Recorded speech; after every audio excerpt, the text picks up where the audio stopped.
মধ্যপ্রাচ্যে চলমান উত্তেজনার মধ্যে কাতারের রাশ লাফানের ইরানের ক্ষেপণাস্ত্র হামলার ঘটনায় বড় ধরনের ক্ষয়ক্ষতির আশঙ্কা তৈরি হয়েছে।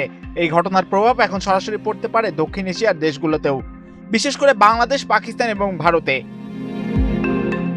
বিশ্বের অন্যতম বৃহৎ তরলীকৃত প্রাকৃতিক গ্যাস বা এলএনজি উৎপাদন কেন্দ্র রাশ লাফান থেকেই কাতারের পদ্মা সেতু, মেট্রো রেল এবং এলিভেটেড এক্সপ্রেসওয়ে নির্মাণের গর্বিত অংশীদার বসুন্ধরা সিমেন্ট। প্রায় সব গ্যাস প্রক্রিয়াজাত রপ্তানি করা হয়।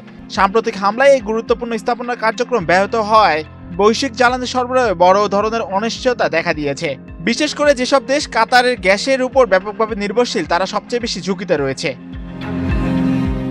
তথ্য বিশ্লেষণ প্রতিষ্ঠান কেপলার জানিয়েছে, পাকিস্তান তাদের এলএনজির প্রায় ৯৯% এবং বাংলাদেশ প্রায় ৭০% কাতার থেকেই আমদানি করে।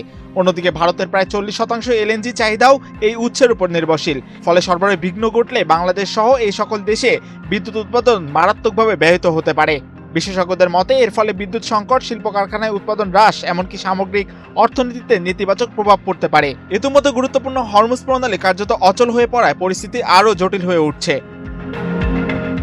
এ বিষয়ে কূটনৈতিক বিশ্লেষকরা সতর্ক করেছেন, রাশ লাফানের ক্ষতিগ্রস্ত স্থাপনাগুলো পুনরায় সচল করতে দীর্ঘ সময় লাগতে পারে। এতে করে শুধু দক্ষিণ এশিয়ায় নয়, বরং ইউরোপ ও আফ্রিকার দেশগুলোকেও জ্বালানি সংকটের মুখোমুখি হতে পারে। এম মাহিউজ্জামান, বাংলাদেশ প্রতিদিন।